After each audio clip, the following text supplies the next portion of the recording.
El aporte de la política. Descubre el verdadero sentido de la política, el poder y la democracia. Está Gloria Estefan aquí switchando la cosa, está como que si tuviera la consola allí del DJ cambiando de un canal al otro. Ya vamos entonces con David Rico, consultor político, experto en estrategia, CEO de la consultora Fábrica Política, mientras ella hace contacto con Marlene. Y es que bueno, teníamos que conversar hoy, como todos los lunes, con David. Síganlo en sus redes sociales, @David Rico C, acerca de pues ese trasvase de votos, ese cronograma electoral bastante movido en Venezuela, por cierto, y además esa importancia de la participación más allá de los obstáculos, ¿no? De la participación ciudadana en este punto inicial que es ir a votar. Y como estamos en el cronograma, en la fase por el tema primero de inscribirse. Bueno, si después, si ya se le pasó el plazo, pues se inscribirá para la próxima, pero tiene que ponerlo dentro de sus prioridades, tiene que ponerlo en agenda. ¿Cómo estás, David? Bienvenido. ¿Cómo estás? Muchas gracias por la invitación nuevamente y un saludo, bueno, ya de Semana Santa, ¿no? Sí, sí, Para sí. ti y para todos tus escuchas que seguramente estarán planificando ya estos días Claro, claro. de vacaciones un poco, ¿no? De descanso. Sí, pero es que Bueno, ni mira, siquiera en Semana Santa se pausa el cronograma, ¿no? Porque hasta hoy son las postulaciones en el caso Venezuela, porque hay muchas elecciones a nivel mundial este año. Es como que un año atípico con tantas elecciones. sí, es un año súper electoral y Sí. bueno, obviamente la democracia, una de las cosas que ha permitido la democracia es que exista claridad en torno a los procesos electorales. Es decir, en nuestro continente hemos visto cómo una de las formas en las que se consolida la democracia es que estén las reglas claras y que todos los actores del juego democrático pues sepan cuáles son digamos, las reglas de ese juego, para que puedan hacer las postulaciones a tiempo, cosa que, Ujú. bueno, en algunos países no se cumple, ¿no? Es decir, depende de un órgano eh, nacional que en función de las necesidades, los requerimientos políticos del país, pues, o más bien del grupo que gobierna, pues colocan las fechas a conveniencia. Eso muchas veces ya hay catedráticos que hablan sobre lo perjudicial que eso puede ser para las democracias, ¿no? Sí. Pero te decía yo sobre un cronograma que no para, que esa importancia además del voto como tal, como primer paso de la participación ciudadana, aunque para votar también tienes que inscribirte. El plazo en este cronograma termina el 16 de abril, así que aprovecho a hacer el llamado a esos jóvenes o incluso a aquellos que están inscritos que deben cambiarse de dirección. El plazo es hasta el 16 de abril, pero hoy culmina un plazo que es el de la postulación y además este cronograma tuvo algo diferente, ¿no? Porque otros cronogramas no habían incluido el hecho de la habilitación o inhabilitación de algunas organizaciones políticas, que en este pues sí estuvo en cronograma. Entonces, háblanos al respecto. Bueno, una de las cosas de las que mencionas que forma parte de lo que te comentaba sobre el fortalecimiento de la democracia y la participación ciudadana, es Así decir, es. la participación de ciudadana forma parte importante de la construcción de democracias robustas y la participación ciudadana es lo que ayuda a que esa fortaleza que pueda tener ciertas democracias se sustenten en la participación. Ahora bien, en los países, en Latinoamérica se dan dos fenómenos. Los países en donde el voto no es obligatorio, como el caso de Venezuela, Colombia, México, y los países donde el voto es obligatorio, como el caso de Ecuador, Argentina y otros países. Entonces, Ujú.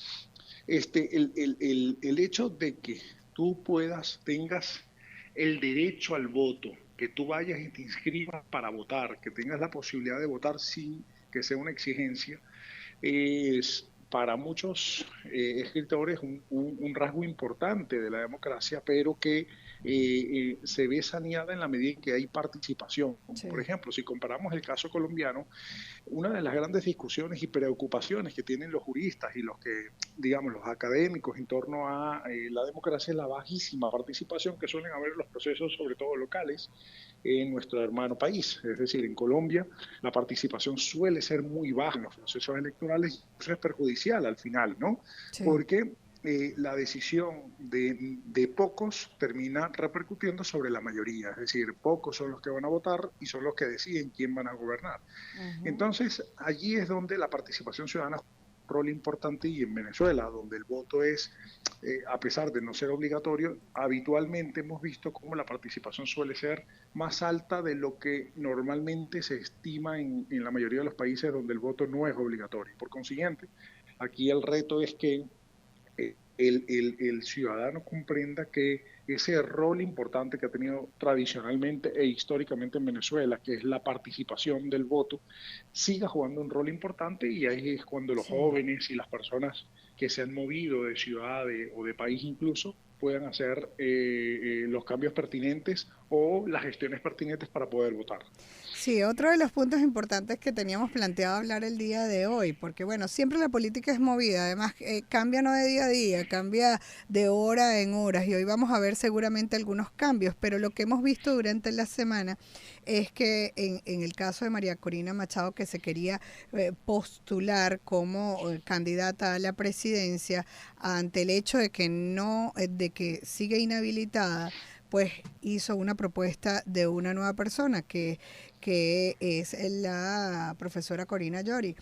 Y pues es importante desde el punto de vista técnico. Algunos han calificado e incluso han señalado en el caso de Carri, que se postuló por el lápiz, diciendo y señalando que en Venezuela debe haber democracia y no una monarquía, refiriéndose al hecho de Nicolás Maduro por una parte y refiriéndose al hecho de que María Corina manda a votar por, ¿no? Entonces que allí no hay libertad. Pero el trasvase del voto siempre ha sido parte del estudio, siempre se ha dicho que no es igual la fórmula, hay modelos estadísticos al respecto y pues no hay una total seguridad de que las personas voten, porque también se ha hablado del trasvase de voto en materia de partidos políticos, que también tenemos un nuevo ecosistema de partidos políticos en el país. Pues hablemos de esto desde el punto de vista entonces técnico. ¿Es posible el trasvase del voto de igual a igual? Bueno, técnicamente en Latinoamérica no ha funcionado del todo bien el tema de los trasvases de votos en algunos Ujú. casos y en otros sí. Es no existe una matemática exacta con respecto al funcionamiento del trasvase de votos, pero lo cierto es que en los regímenes populistas, en donde, digamos, hay un líder mesiánico y ese líder mesiánico, por diferentes circunstancias, debe dejar el poder, habitualmente, si ese líder tiene una alta popularidad, como ha ocurrido en Colombia, en Ecuador, en México o en Brasil, pues sí se ha visto históricamente que ha funcionado ese trasvase de votos, aunque nunca la misma cantidad de votos con Nunca. la misma proporcionalidad que el que obtiene el líder principal. Por ejemplo, tomemos el caso de Ecuador. Ecuador, una vez que Correa no puede postularse a un tercer mandato, el presidente, bueno, el candidato que elige Alianza País, en ese momento partido de Correa, fue Lenín Moreno. El Lenín Moreno, pues a pesar de haber ganado la elección en segunda vuelta contra Guillermo Lasso, no obtuvo los números que solía obtener Rafael Correa, que ganaba holgadamente. Lo mismo ocurría, por ejemplo, con Álvaro Uribe en Colombia, y después cuando deja el poder y se lo entrega a Santos, quien asume ese liderazgo del entonces partido de la U. Entonces, lo cierto es que aquí lo que vemos es que tradicionalmente para líderes mesiánicos, para líderes que tienen una altísima popularidad y arraigo en la sociedad, pues el trasvase de votos funciona nunca en la misma porción, pero funciona Pero para ganar funciona. elecciones. Bueno, de Ahora hecho hay bien, investigaciones que se hacen sí, porque no hay nada que la investigación no resuelva, porque además el voto es emocional, justamente por eso no es igual, ¿no? Pero entonces hay estrategias a Así es. aplicar y cambios que hacerlo para que el trasvase sea lo mejor posible. Exacto. Ahora bien, lo que el denominador común de todos estos casos es Ujú. que ha gobernado el líder. Es decir, el líder se sometió a la prueba de la gobernabilidad y del gobierno y a pesar del desgaste que significa siempre gobernar, han superado esa prueba y han gobernado manteniendo grandes apoyos. Por ejemplo, López Obrador, a pesar de los muchos detractores, es cierto que ha logrado trasvasar su liderazgo a Sheinbaum, quien Ujú. lidera las encuestas, todas las encuestas en México. ¿Esto qué quiere decir? Bueno, que el gobierno, a pesar de haber gobernado 6 años en México, López Obrador y su liderazgo se mantiene lo suficientemente Sí. fuerte como para que Sheinbaum pueda ganar la elección. Mm. Ahora bien, en el caso de María Corina Machado, la idea de cambio para muchos estudiosos de la materia pueden decir que, bueno, no ha gobernado y por consiguiente su liderazgo, a pesar de ser fuerte, no es lo suficientemente arraigado Claro. por no haber gobernado, ¿bien? Por no Ujú. tener esa fortaleza del Estado, por no tener esa fortaleza del gobierno, de haber Ujú. demostrado lo que puede hacer y tener un arraigo total en las diferentes instancias del Sí, poder, pero al mismo tiempo en las diferentes instancias de la sociedad civil. sí. Ahora, ¿Qué puede estar ocurriendo o qué puede ocurrir con el caso de María Corina? Que sí exista una amplia cantidad de personas que ujú. sí o sí se definen como ¿Cómo? ¿Aló? David. por quien coloquen. Sí, Ajá, sí. Para finalizar, se te cortó un poquito, pero entonces vamos a finalizar con esto. sí, entonces para finalizar, simplemente no creo que vaya a haber ese trasvase total de votos, Sí, pero sí creo que va a haber un importante sector de la oposición identificada con el grupo opositor que representan los partidos políticos claro. de la plataforma unitaria que van indudablemente a Sí. darle su apoyo restricto. Ahora, hay que analizar la gente que no, digamos, que no sigue la política diaria, si estarían dispuestos a darle su Claro. respaldo a Corina Lloris en el caso de que pueda Claro. inscribirse también. Claro, pero quizás para que ese trasvase fuera lo más eficiente posible, por eso se buscó a alguien que era completamente desconocido en la política, para no cargar con esa bolsa de rechazo que quizás algunos de la plataforma ya tenían. De todas maneras, es un caso que vamos a seguir analizando con esto de que hoy cierra esa postulación y vamos a ver qué sucede. Lo evaluamos la próxima semana. Gracias a David Rico, consultor político, experto en estrategia, CEO de la consultora Fábrica Política. Síganlo en sus redes sociales, @David Rico C.